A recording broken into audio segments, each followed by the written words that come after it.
Meus irmãos, eu quero convidá-los a abrirem suas Bíblias no Salmo de número 142. Nós vamos hoje fazer a exposição desse Salmo, uma oração no meio de grande perigo que Davi expressa enquanto ele estava refugiado numa caverna. Salmo de número 142. Eu vou ler. Convido a igreja que acompanhe a leitura. Diz assim: ao Senhor ergo a minha voz e clamo, com a minha voz suplico ao Senhor.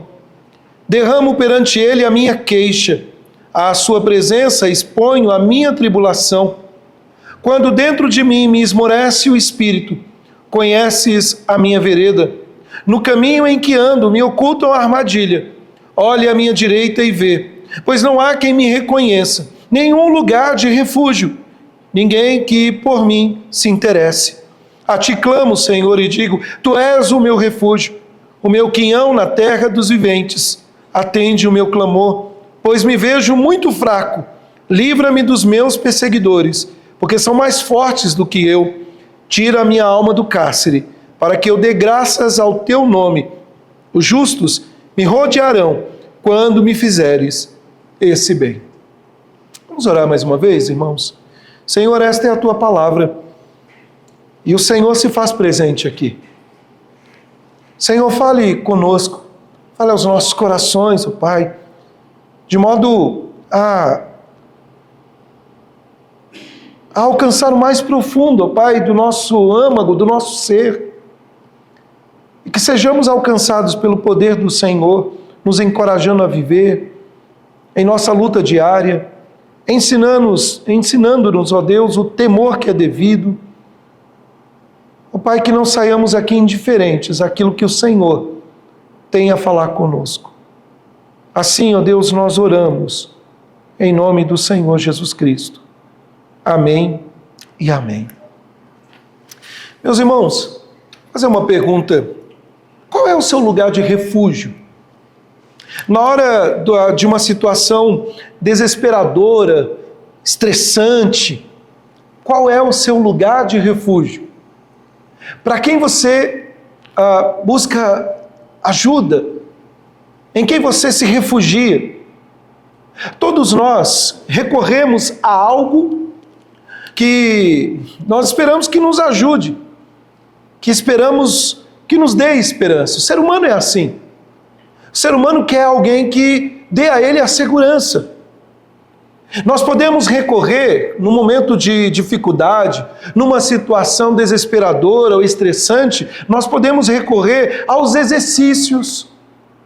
Alguns recorrem à comida, chocolatinho é bom, aos amigos, à família.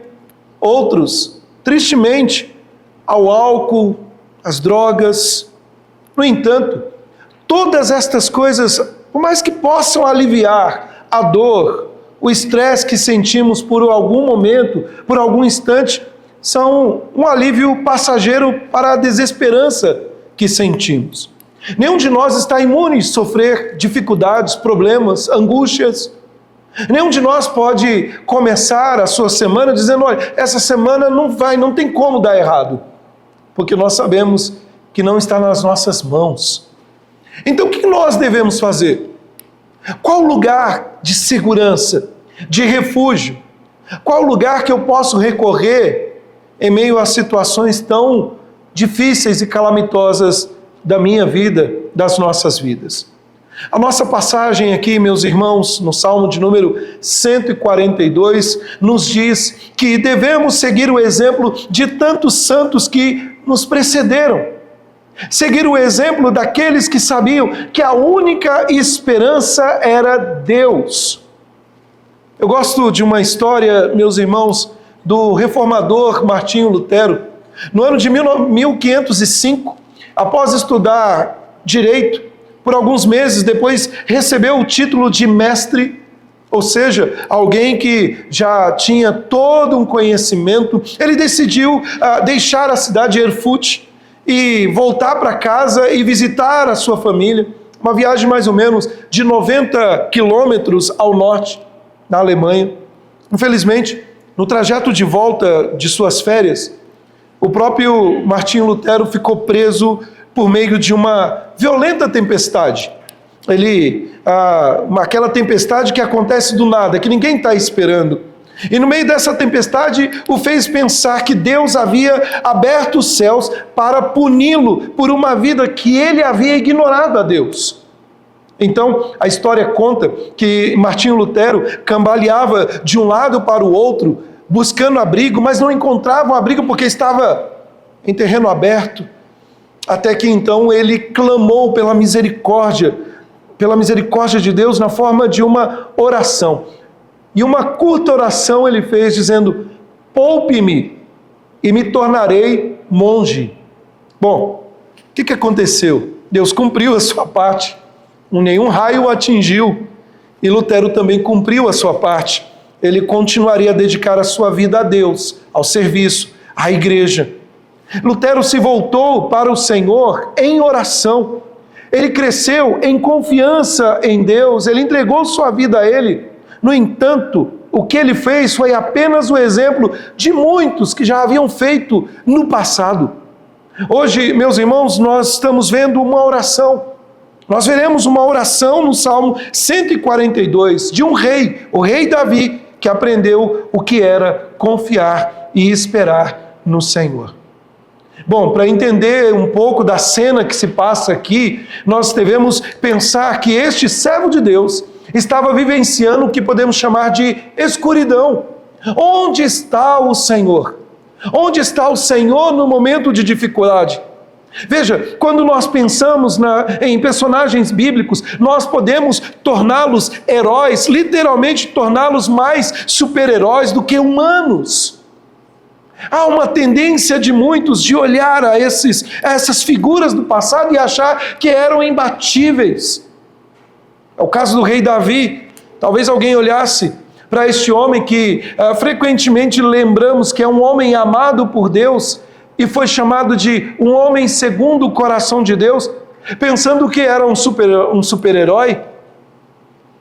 Mas ele foi alguém que experimentou tudo na vida: a desesperança, do desespero, o isolamento por ser cortado, bem como os topos das montanhas.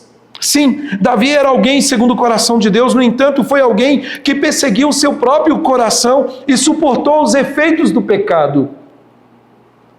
No entanto, meus irmãos, em seu pecado, ele sempre, ao contrário de alguns de nós, retornou à esperança da vida, Deus, o Deus que restaura. Ele sabia que os seus pecados poderiam ser muitos, mas a misericórdia de Deus era maior. Nós esquecemos que quando Davi escreveu as palavras deste salmo, ele estava no momento que podemos chamar no vale da sombra e da morte. Veja, meus irmãos, o Salmo 142 não é um salmo atraente. Não é um salmo que nós lemos e vemos aqui alguém que está no manancial, alguém que está no momento tranquilo. Não, o Salmo 142 reflete um momento sombrio da vida de Davi, enquanto ele lamenta, enquanto ele se volta para o Senhor em busca de ajuda, no meio da escuridão, no meio de uma caverna desolada. E além disso, meus irmãos, Davi, um homem como nós, gente como a gente, ele teme por sua vida. Ele sabe que não tem esperança além de Deus. Davi está em fuga. Davi está sem recursos, sem apoio das pessoas, assim, sozinho, abatido. Ele se volta para Deus em oração. Meus irmãos, este salmo é uma oração, cuja essência Davi ofereceu a Deus quando foi forçado por Saul a se abrigar em uma caverna. E o que encontramos aqui, meus irmãos, é alguém, um modelo que nós devemos seguir em todos os momentos, mas em especial, um lugar de refúgio, um lugar em momentos difíceis da nossa vida. Que sigamos o exemplo de Davi, aprendendo a nos voltar para o Senhor. E há algumas verdades que eu quero destacar na oração de Davi aqui. Em primeiro lugar, que tenhamos a postura correta de oração. Se você tem que lamentar, lamente-se diante do Senhor. Versículo 1 e 2, olha lá, diz assim: ao Senhor ergo a minha voz e clamo. Com a minha voz suplico ao Senhor. Derramo perante Ele a minha queixa. À sua presença exponho a minha tribulação. Geralmente quando nós encontramos alguém na rua, ou algum conhecido, a pessoa, alguns amigos, têm a tendência de, talvez uma das primeiras palavras do dia é: tudo bem com você? Talvez amanhã você vai receber uma mensagem de WhatsApp. Eu não estou sendo profeta aqui, não estou prevendo nada, mas é possível, porque isso é natural. Alguém vai te mandar mensagem e falar assim: oi Silvia, tudo bem? Ah, Silvia não tem WhatsApp. Mas oi Silvia, tudo bem? E aí geralmente nós falamos tudo bem, e depois nós somos bombardeados de informações. Mas na rua, alguém vai nos encontrar e falar: está tudo bem com você? O que nós respondemos geralmente? Tudo bem. Mas nem sempre estamos bem. Nem sempre a nossa jornada está tranquila.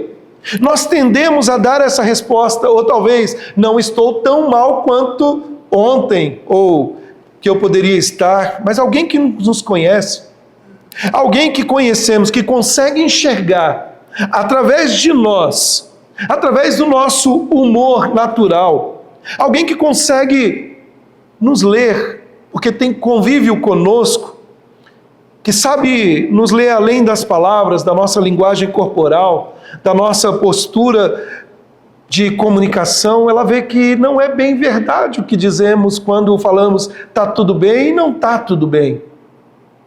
Às vezes é o semblante descaído, às vezes você está amofinado, é isso? Amofinado. Depois você pergunta ao presbítero Vigílio, que até agora eu não descobri o que é. A nossa postura comunica muito, meus irmãos.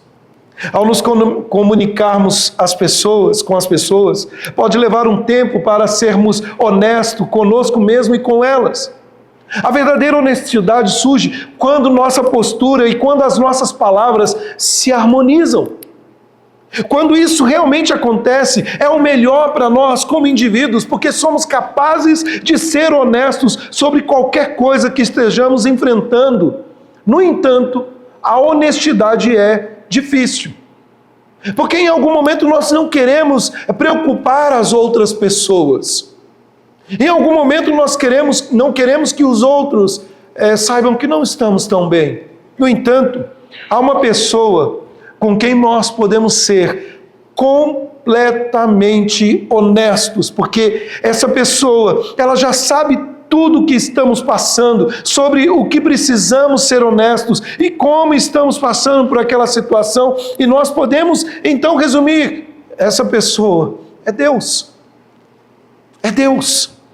Davi estava fugindo de Saul, sentia o cansaço da vida, estava sobrecarregado pela força dos seus inimigos, talvez pela melancolia de seus amigos. Sozinho e abatido, Davi finalmente se volta para aquele que é constante, aquele que está presente em todas as tensões dessa vida, o Senhor. Davi se volta para o Senhor em lamento e oração de forma honesta, mostrando qual é a postura correta para nos apresentarmos diante de Deus, não só com o corpo, mas com o coração. Meus irmãos, eu sei que todos nós temos a reverência e a maneira como nos portamos diante de Deus, mas Deus conhece o nosso coração. Não adianta maquiar, não adianta tentar usar palavras robustas, bonitas, para esconder uma queixa que está no coração. Guarde isso. Alguém se importa o suficiente para ouvir o seu choro. Alguém se importa o suficiente com você. Não adianta se esconder. O Salmo começa nos contando que Davi reagiu à situação desesperadora. Veja, o versículo 1, ele começa dizendo: com a minha voz clamo ao Senhor. Davi não tinha mais ninguém a quem clamar naquela caverna. Então ele clamou a Deus. A quem você clama? Em quem você confia? Meus irmãos, nós buscamos refúgio em quem confiamos. Assim, Deus às vezes nos coloca em situações difíceis, em situações que nós nos sentimos sozinhos, como em uma caverna, ou numa tempestade, para nos ensinar a confiar somente nele. O versículo 1 ele termina revelando o conteúdo desse clamor. Veja, com a minha voz clamo ao Senhor, com a minha voz suplico ao Senhor. Numa outra versão é traduzida da seguinte maneira: com a minha voz eu imploro misericórdia ao Senhor. Aqui é o inferior suplicando àquele que é superior, mas é superior e gracioso, aquele que age com misericórdia. Veja, meus amados, o que ele estava pedindo não era algo que ele merecia. Ele não estava aqui decretando, ele não estava aqui declarando, ele não estava aqui mandando em Deus. Não. O salmista aqui se aproxima de forma humilde, mas confiante, junto ao trono da graça, buscando misericórdia e graça nos tempos de necessidade. A frase é repetida aqui: com a minha voz. Isso é significativo no texto, no hebraico, porque traz mais do que um pensamento ou um sentimento que é voltado para Deus. Simone, orar é? Peguei de surpresas. Orar é falar com o próprio Deus. É isso que Davi está fazendo.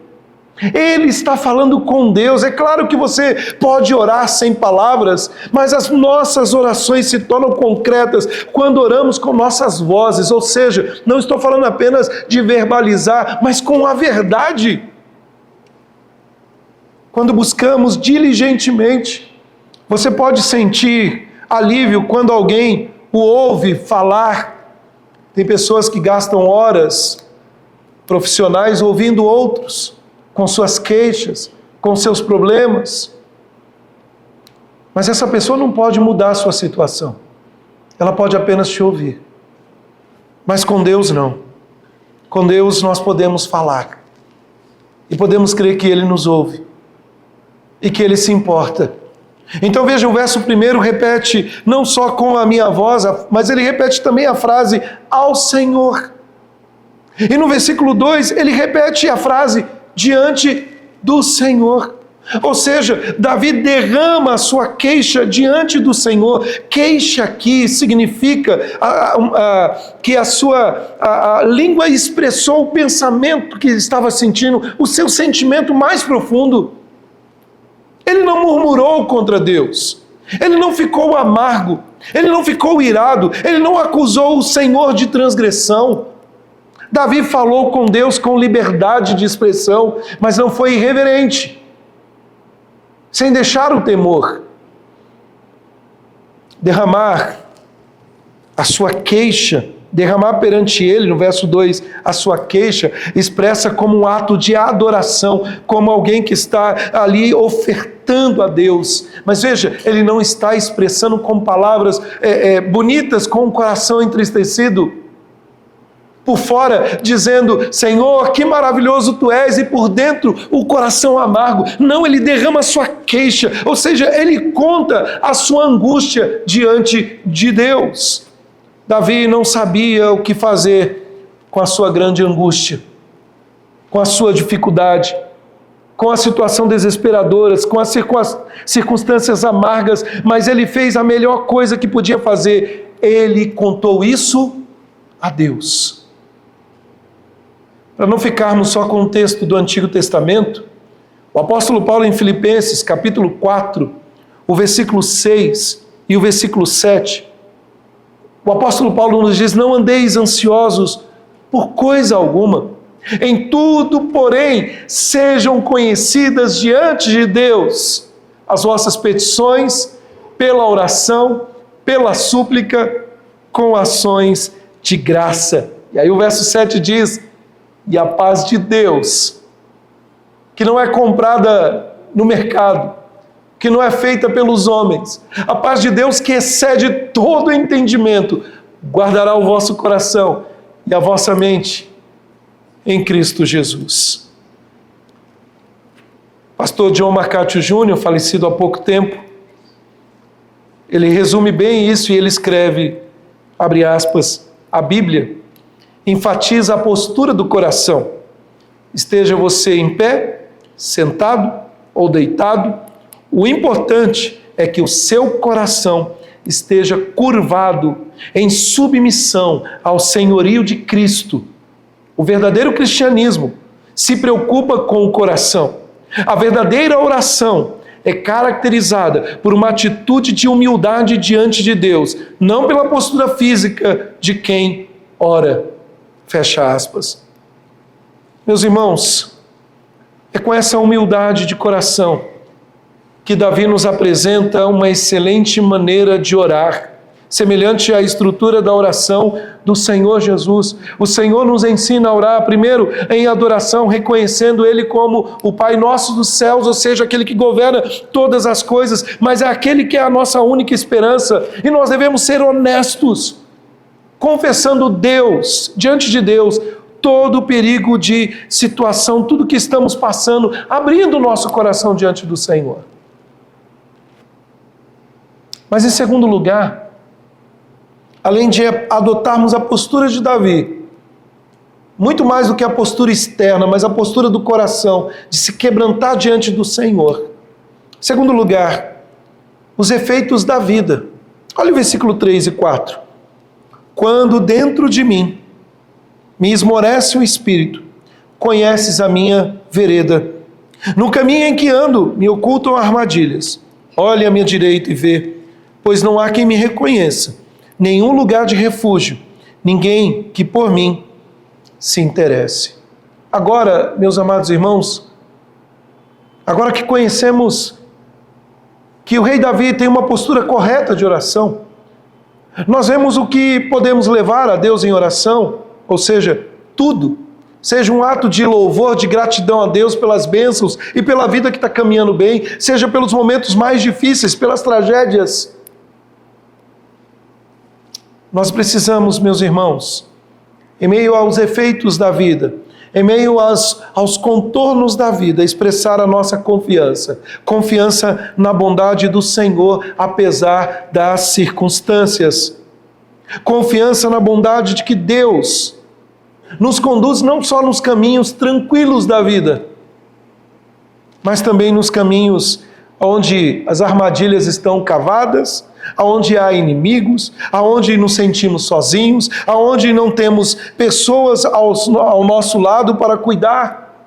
Veja, o texto diz, não há ninguém à minha direita, ninguém que se importa comigo, eu não tenho refúgio, eu não tenho ninguém aqui. Quantas e quantas vezes você já não sentiu assim? Quando a situação aperta, quando não há lugar para recorrer, quando parece que não tem esperança. E o que Davi traz diante do Senhor? O que Davi está apresentando diante do Senhor? A vida. Davi não está apresentando diante do Senhor uma situação pontual. Ele está trazendo a sua vida. É trazida à presença do Senhor todos os medos, frustrações da sua vida naquele momento, precisamente aquela esperança que estava escorrendo pelos dedos, que se esvaziava. Porque veja, meus irmãos, Davi era alguém que foi ungido para ser um rei. Mas ao invés de ocupar um trono, ele agora tem que fugir.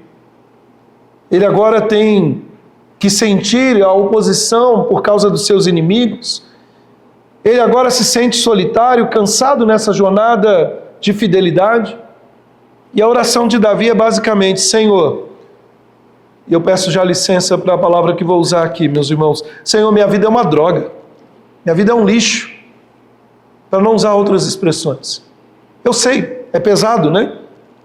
Talvez no momento em que ele está vivendo, ele está dizendo, Senhor, não está valendo nada a minha vida. Me sinto como essas pedras aqui, jogadas de um lado para o outro. Mas, entretanto, eu confio em ti. Davi é honesto, meus irmãos, sobre a sua situação.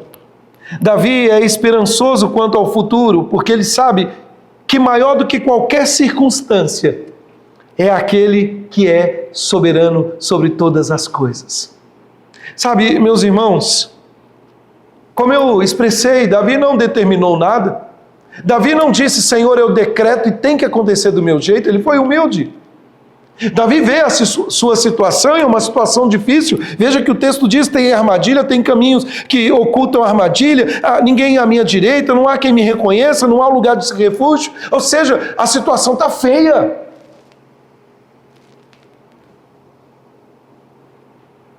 Mas eu tenho o Senhor, que eu posso orar. Saiba disso. Você tem alguém que ouve e conhece a sua dor. E você tem alguém que se importa o suficiente para sentir a sua dor. Há dois tipos de discurso aqui nesse salmo.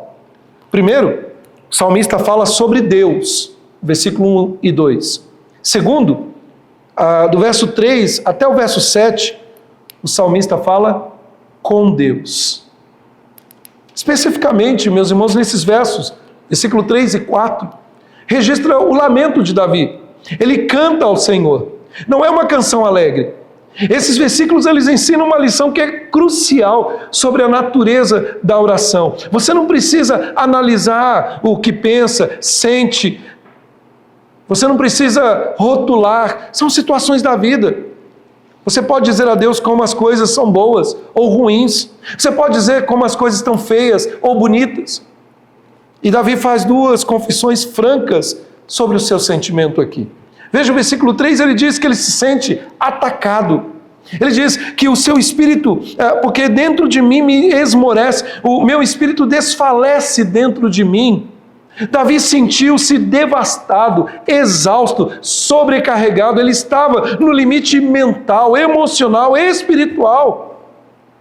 Davi admitiu que sentiu vontade de desistir, de ceder, de deixar ir. Irmãos, nós temos que ser honestos. Você pode ser honesto com Deus quando não aguenta mais. Não adianta, você pode ser alguém que pode dizer para Deus, Deus, eu não estou aguentando mais, seja no ambiente de trabalho, seja no ambiente familiar, em qualquer contexto, porque Ele sabe. Davi responde, quando meu espírito desfalece dentro de mim, conheces a minha vereda, conheces o meu caminho. Meus irmãos, Davi lidou com os sentimentos de fracasso, confessando, falando àquele que sabe tudo. O Salmo 139, que foi o salmo que nós lemos, ele diz, Senhor, tu me sondas e me conheces. Sabes quando me assento e me levanto, de longe penetras, discernes os meus pensamentos. Essa é a garantia da nossa oração.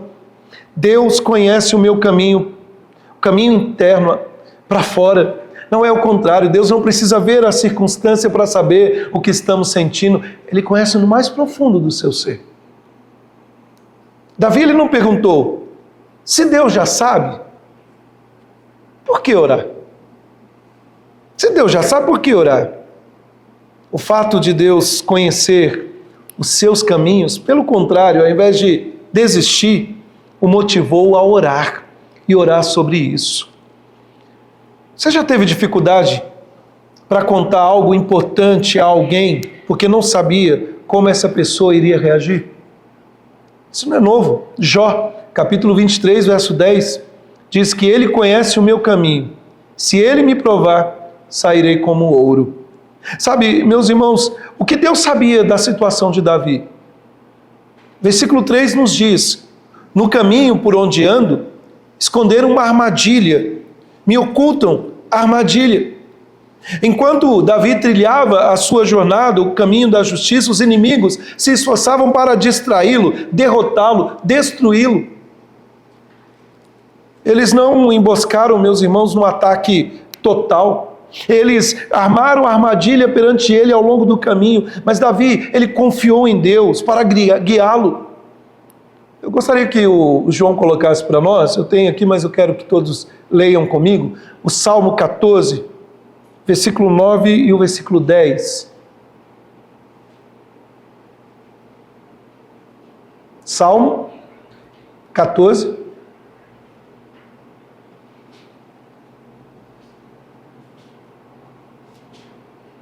Até o verso 7. Agora eu entendi o que você estava falando.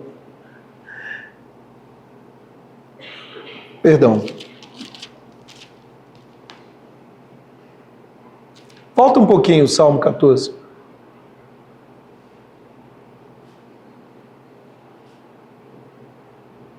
Sim. Versículo... Pode voltar, versículo 4 aí. Vamos ler juntos, irmãos? Acaso... Vamos ler? Nossa, vamos... Não. Vamos lá, bonitinho. Acaso não entendem todos os obreiros da iniquidade que devoram o meu povo? Versos 4. Com quem come pão, que não invoca o Senhor? Verso 5. Tomar-se-ão de grande pavor, porque Deus está com a linhagem dos justos. Meteis, vamos lá, continua. O conselho dos humildes. Até aí. Não, até aí, o verso 6. O Senhor é refúgio. Mesmo, meus irmãos, que sejamos motivo de zombaria, mesmo que armem armadilhas e emboscada, o Senhor não nos deixará cair nas mãos de nossos adversários para nos destruir. Veja, a primeira coisa que nós vemos do sentimento de Davi é que ele se sente atacado, mas ele sabe que o Senhor está com ele. A segunda questão que nós podemos destacar é que Davi se sente sozinho. O versículo 4 do nosso texto diz assim: olhe à minha direita e vê, pois não há quem me reconheça. E a peça aqui, meus irmãos, do verso 4 é uma peça central, tanto na estrutura quanto na temática, porque no meio da calamidade nós temos a tendência de achar que não há ninguém conosco. Davi diz: olha para a minha direita e vê. Nós podemos exagerar, meus irmãos, na situação, quando achamos que a situação, e fazendo com que ela pareça muito pior do que é, sem querer distorcer os fatos. Davi diz que ao Senhor para olhar e ver por si mesmo. Ele pede especificamente ao Senhor que observe ao lado direito o lugar de poder, o lugar de favor, o lugar de honra. E ele diz: não há um amigo à sua direita para apoiá-lo. Não havia um advogado para julgar o seu direito e defendê-lo. Não havia um soldado à sua direita para protegê-lo. Ou seja, Davi lamenta: não há ninguém que se importe comigo. Mas aqui, meus irmãos, nós sabemos que é o coração de um homem como nós, que se sente sozinho. Veja, lá em Ruth, capítulo 2, verso 10, é uma nota bem parecida. Não há ninguém que se importe comigo. Quando ela encontrou o favor aos olhos de Boaz, Davi precisava de um lugar para escapar. A caverna parecia mais uma prisão do que o refúgio para Davi. Ele estava preso, sem ter para onde ir, sem ter lugar para se voltar, um lugar de segurança. Mas como que termina o versículo 4? Ele termina dizendo: ninguém que por mim se interesse, ninguém que se importe comigo. Esse é o lugar mais baixo que o Salmo expressa aqui. Parecia que ninguém se importava com Davi, parecia que tanto faz se ele vivesse ou morresse, mas a realidade, meus irmãos, essa não era a verdade. Davi tinha um amigo que o amava, Jonathan, filho de Saul. Seus irmãos vieram até ele, seus apoiadores o seguiram. No entanto, Davi estava certo ao dizer ao Senhor que sentia que ninguém se importava com a sua alma. Porque por mais que tenhamos pessoas que nos amem, que podem nos ajudar, todas elas têm limitações. Sabe, meus irmãos, uma das coisas que eu tenho aprendido ao longo da minha vida é que nós podemos buscar muitas coisas nesta vida, dinheiro, fama, sucesso, e ainda assim nos sentir sozinhos. Eu lembro de uma cantora que faleceu, Whitney Houston, expressando grande sucesso. Ou então, outras e outras cantoras que tinham muita fama, mas tinham um vazio. Sabe, quando você começa a estudar, vendo a vida de muitos desses astros, revela algo precioso. Tem muitos amigos, tem riqueza, podem recorrer a grandes terapeutas e psicólogos e outros, mas ainda assim estão sozinhos. Sabe, meus irmãos, as pessoas têm muito mais do que necessidades financeiras, necessidades que envolvem a saúde mental, os direitos civis. Se a sua alma não encontrou-se com o Senhor que se importa com Ele, o vazio vai viver sempre. Vai existir sempre. E todos nós percorremos, meus irmãos, uma estrada esburacada, um cansaço individual e coletivo, resumido em uma única palavra: cansaço. Nós estamos vivendo a geração das pessoas cansadas. Hoje, nós poderíamos dizer, nas palavras de Davi, o meu espírito está cansado, eu não tenho lugar de refúgio. Talvez durante a semana você vai encontrar alguém assim, que tem tudo o que outros gostariam de ter, mas ainda sente um vazio, o cansaço, e que pode ser o peso de coisas pequenas, pontuais, que vão desgastando, ou talvez o contrário, com uma vida boa, que não tem o que reclamar, mas independentemente, ele ainda sente que não há ninguém que se importe com ele. Mas a lição é a mesma. Leve ao Senhor honestamente, em oração e gratidão, mesmo as facetas mais mundanas da nossa vida, porque nós temos um Deus que sabe tudo e que se importa conosco. Davi é honesto, Davi busca o Senhor, mesmo na estrada esburacada da sua vida. E por fim, meus irmãos, Davi encontra um alívio, o único alívio. Versículos 5 a 7 diz assim: a ti clamo, Senhor, e digo, tu és o meu refúgio, o meu quinhão na terra dos viventes. Atende o meu clamor, pois me vejo muito fraco. Livra-me dos meus perseguidores, porque são mais fortes do que eu. Tira minha alma do cárcere, para que eu dê graças ao teu nome. Os justos me rodearão, quando me fizeres esse bem. Irmãos, nessa oração, Davi mostrou uma abordagem de um coração humilde, um coração que, usando a expressão um pouco que ouvimos ontem com os jovens, que experimentou da bondade de Deus, que deliciosamente se relaciona de saber que tem um Deus que o ouve. E eu estou usando de propósito deliciosamente, porque o jovem que não foi ontem perdeu o brigadeiro. Só quem foi sabe. E agora esse salmo nos mostra, meus irmãos, que em todas as situações há apenas uma única esperança. Não é o seu dinheiro, não é a sua esposa, o seu marido, não é o governo de um lado ou de outro, é Deus. É Deus. E Davi recorre a Ele. Nessa estrada que ele percorre, que ele se sente exausto, talvez sentindo-se sozinho, Davi sabe que há apenas uma pessoa em quem ele pode se abrigar com segurança, é a presença de Deus. Alguém que se importa o suficiente para atender às suas necessidades. E eu preciso lhe dizer isso. Deus não atende caprichos. Deus atende às necessidades dos seus filhos.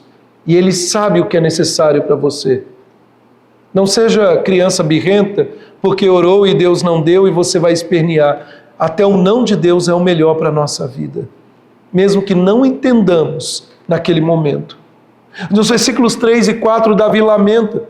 Nos versículos 5 a 7, Davi pede ao Senhor que intervenha. Lamentação e petição, ou seja, o pedido, andam juntas. Sem a lamentação sem a petição, é murmuração, é só reclamação.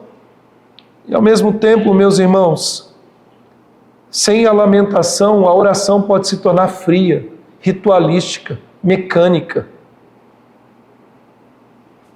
Eu não sei como é que você tem orado ao Senhor. Eu não sei como está a sua vida de oração. Mas que tal hoje você orar de forma verdadeira? Ah, pastor, mas eu não sei orar. Você sabe falar? Você sabe? Então fala para Deus. Fale com Jesus. Ou através de Jesus. Sabe, uma das coisas alguns aspectos que nós podemos destacar nesse texto, Deus estava lá. Deus está lá. No versículo 1, Davi conta a uma plateia não identificada. Ele diz: ao Senhor, ergo a minha voz e clamo. Mas parece uma incoerência, porque depois ele fala: eu me sinto sozinho, eu estou sozinho. Mas no versículo 5, ele dirige a Deus: a ti eu clamo, Senhor. E o que Davi clamou? Davi clamou afirmando: tu és o meu refúgio, tu és a minha poção na terra dos viventes. No versículo 4 ele reclama que não havia pessoas ali para Davi, mas Deus estava lá. Eu sei que muitas vezes nós queremos um amigo, eu sei que muitas vezes nós queremos alguém que nos apoie, alguém que caminhe conosco, mas Deus está presente o tempo todo e nós não lembramos disso, irmãos. O Senhor era o refúgio de Davi, Deus era o abrigo contra a tempestade, o oásis no deserto, a fortaleza contra o inimigo. Lembra o que Salmo 46, verso 1 diz? Não coloca não, João. Os irmãos têm que lembrar de cabeça. Salmo 46, versículo 1. Eu tenho aqui, eu acabei olhando, irmãos. Eu vou te ajudar. Deus é o nosso refúgio, socorro, bem presente na angústia, na tribulação ou nas tribulações. Meus irmãos, o Senhor era a porção de Davi. Quando Israel chegou a Canaã, a tribo de Levi não recebeu nenhuma porção da terra prometida. Números, capítulo 18, verso 20, explica, e eu gostaria que o João colocasse esse texto, e o texto diz assim: eu sou a tua porção e a tua herança. Disse o Senhor a Arão: na sua terra herança nenhuma terás, e no meio deles nenhuma porção terás. Mas olha o que diz: eu sou a tua porção e a tua herança no meio dos filhos de Israel. Meus irmãos, com essas palavras o Senhor está dizendo: você não precisa se preocupar com um pedaço de terra. Eu sou tudo que você precisa. Eu sou o Deus presente. O Salmo 73, o versículo 25 e 26, o texto nos diz: quem tenho no céu senão a ti? Não há nada na terra que eu deseje além de ti. A minha carne e o meu coração podem desfalecer, mas Deus é a fortaleza do meu coração, a minha porção para sempre. Matthew Henry, ele afirma: que perigo precisamos temer se Deus é o nosso refúgio? Ou o que precisamos se Ele for a nossa porção? Agora, inverta essa pergunta. Você tem tudo a temer se Deus não for o seu refúgio. Falta-lhe o que é mais importante se Deus não for a sua porção. Mas Deus não é só um Deus presente. Deus é um Deus capaz. E veja o versículo 6, ele afirma: atende o meu clamor. Esse verso, ele registra dois pedidos de intervenção divina, que expressa a confiança de Davi. Primeiro, o Senhor é capaz de ouvir. Versículo, ele implora, dizendo: atende ao meu clamor. Davi implora, ele diz: Senhor, presta atenção à minha situação. Não que Deus não estivesse prestando atenção. E ele dá uma razão para uma linguagem tão ousada. Ele diz: eu me sinto abatido, eu me sinto cansado. Davi teve uma vida humilde como pastor de rebanho. Sua morte, na morte de Golias, foi a promoção foi promovido por Saul, ele foi depois ungido pelo Senhor, mas as circunstâncias que Davi estava enfrentando o enfraqueceram, o humilharam, o diminuíram. Ou seja, eu me sinto abatido. Eu não sei se você está bem, eu não sei o que está passando na sua vida, mas você não precisa fingir. Opa, não, eu sou o super-homem. Não, todos nós podemos nos sentir abatidos. Todos nós podemos, em alguma medida, nos sentir cansados. O que não podemos, meus irmãos, é duvidar de que Deus esteja nos ouvindo. Mas não só isso. Davi sabia que Deus é capaz, e ele estava ouvindo, mas também que ele era capaz de ajudar. O versículo 6 ainda continua dizendo: livra-me dos meus perseguidores, pois são mais fortes do que eu. E este, meus irmãos, é o pedido principal de Davi. Davi pede que Deus o salve, que Deus o resgate, que Deus o liberte. Os perseguidores o perseguiram e o puseram em fuga. Veja, vamos pensar um pouco nos perseguidores. Saul tinha o governo do seu lado. Os soldados tinham o poder das armas ao seu lado. Os espiões que se infiltravam e faziam armadilhas tinham o poder da informação ao seu lado. Os perseguidores de Davi eram fortes demais para ele, mas não eram fortes para o Deus em quem ele cria. Eu quero, já caminhando para o fim aqui, meus irmãos, teve uma ilustração que eu achei linda. Não tem o nome, não sei o contexto, mas conta a história de uma missionária que conduziu as crianças do seu orfanato para fora de uma cidade devastada pela guerra. E enquanto ela estava fugindo com as crianças, elas foram encurraladas, sem meio de escapar. E aí a missionária perdeu a esperança de que aquelas crianças pudessem sobreviver. Então uma das crianças olhou para ela e a encorajou com uma história bíblica que ela havia ensinado sobre Moisés no Mar Vermelho.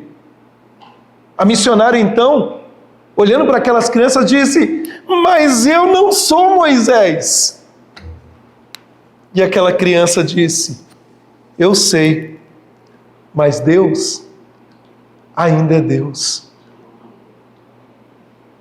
Sabe, muitas vezes nós achamos que eu não sou Abraão, eu não sou Davi, eu não sou outro, eu só sou eu. Mas Deus continua sendo o mesmo Deus. E Davi experimenta no versículo 7 que esse Deus que é capaz é um Deus bom. Veja, ele diz: tira minha alma do cárcere, tira minha alma da prisão, tira-me dessa caverna solitária, fria. Davi queria ser resgatado da sua dor, da sua prisão, dos perseguidores. E o versículo termina dizendo: os justos me rodearão quando me fizeres esse bem. Não há dúvida, meus irmãos. O que Davi está expressando aqui é fé. Quando o Senhor fizer, eu vou estar em paz. Eu vou ser liberto. Ninguém se importava com a alma dele, com a sua situação interna. Sua história não terminaria assim. Nós sabemos pela história que os justos o cercariam. E essa declaração, ela pode significar que a ajuda estava a caminho. Pode significar que Davi finalmente iria ser liberto. Entretanto, nós podemos ver também como uma expressão de adoração. Eu posso estar nessa situação, mas eu sei que um dia estarei com os justos, louvando, exaltando o Senhor. Mas por fim, meus irmãos, eu tenho uma palavra para você. Aguenta firme. Aguenta firme. Que você renove hoje a sua confiança na bondade e na providência de Deus, sabendo que, seja lá o que for que você esteja passando, Deus está trabalhando nisso. Deus age em todas as circunstâncias para a sua glória. É muito fácil para nós declararmos o que Paulo diz: sabemos que todas as coisas cooperam para o bem daqueles que amam a Deus, daqueles que são chamados segundo o seu propósito. Mas na hora do aperto, na hora da aflição, o que fazemos? A quem recorremos? A fé que nós vemos neste homem, em Davi, o capacitou a subir mais alto e a concluir, contrariamente ao julgamento da carne, que o seu bem-estar estava seguro nas mãos de Deus. Davi, meus irmãos, sabe que Deus é a única esperança. Qual é a sua esperança? Qual é o lugar de socorro para você? Talvez você hoje aqui, está tudo bem, está tranquilo, e eu oro a Deus que você passe a sua vida assim. Mas nós também precisamos saber que vivemos num mundo caído, num mundo que todos nós podemos nos refugiar em alguma medida, como numa caverna. Seja uma enfermidade, seja um problema familiar, seja um problema financeiro. Deus não vai nos livrar, meus irmãos, dos infortúnios e das tempestades desta vida. Mas uma coisa é certa: Deus está conosco em todas essas situações. E através da oração, nós podemos ser fortalecidos. Não tem uma vida tão ocupada que não encontre tempo para orar. Se você tem passado momentos difíceis na sua vida, é na oração o lugar de refúgio. É conhecendo o Senhor e clamando a Ele. Não crie máscaras. Não ache que Deus vai ficar bravo com você porque você está pedindo. Apenas abra o seu coração e fale aquilo que está lá dentro, aquilo que tem machucado você, aquilo que tem levado você à angústia, ao sofrimento. Ou não. Abra o seu coração e fale: Senhor, minha vida está tão boa e eu sei que isso vem das tuas mãos. Tem me livrado, tem me abençoado em toda situação. Louvado seja o nome do Senhor. Vamos colocar de pé? Vamos orar? Eu quero orar por você. Eu quero clamar a Deus. Você não precisa vir à frente, você não precisa levantar a mão. Mas eu te faço um pedido. Não esconda-se. Não feche a porta do seu coração àquele que pode resolver todas as coisas. Deus pode usar pessoas. Deus pode agir de forma extraordinária. Ele tem os seus meios. E Ele continua sendo o mesmo Deus. Ó Deus, eu não conheço, mas o Senhor conhece o coração de cada um aqui. O Senhor sonda a mente de cada um aqui e sabe, ó Deus, o que cada um vem atravessando. Ó Deus, como é bom olhar para a Sagrada Escritura e ver que muitos dos nossos irmãos, homens, mulheres, que passaram por momentos aflitivos, difíceis, mas que através da oração encontraram no Senhor lugar seguro. Obrigado pela vida de Davi, que é um exemplo para nós, apesar das suas falhas. Sabia um lugar de segurança. Obrigado pela vida de Ana, que desejava tanto um filho, mas o Senhor tem o seu tempo e agiu, Pai, e ela buscou no lugar seguro. E há tantos exemplos que podemos recorrer. Tu és o mesmo Deus. Nós não precisamos, ó Pai, ver o mar se abrir. Nós não precisamos ver, ó Pai, o maná cair do céu. Nós não precisamos ver nenhuma manifestação estrondosa. O que nós precisamos é confiar. Porque um dia o Teu Filho Jesus, ó Deus, se entregou naquela cruz em nosso lugar, demonstrando o amor. E nos fez uma promessa: eu não vos deixarei órfãos. E nos enviou o Consolador, o Espírito Santo, que habita em nós. E há uma promessa que muito em breve cremos que há de se cumprir, quando o Senhor voltar, onde não haverá mais dor, não haverá mais choro, não haverá mais sofrimento, apenas a comunhão eterna com Deus que sempre esteve conosco, guiando os nossos passos. Assim nós oramos em nome de Jesus. E agora, meus amados irmãos, que a graça do nosso Senhor e Salvador Jesus Cristo, que o amor de Deus, o nosso eterno Pai, e que as consolações do Espírito Santo de Deus repouse sobre vós, hoje, amanhã e por todo sempre. Amém e amém, Jesus. Podeis assentar, meus amados irmãos.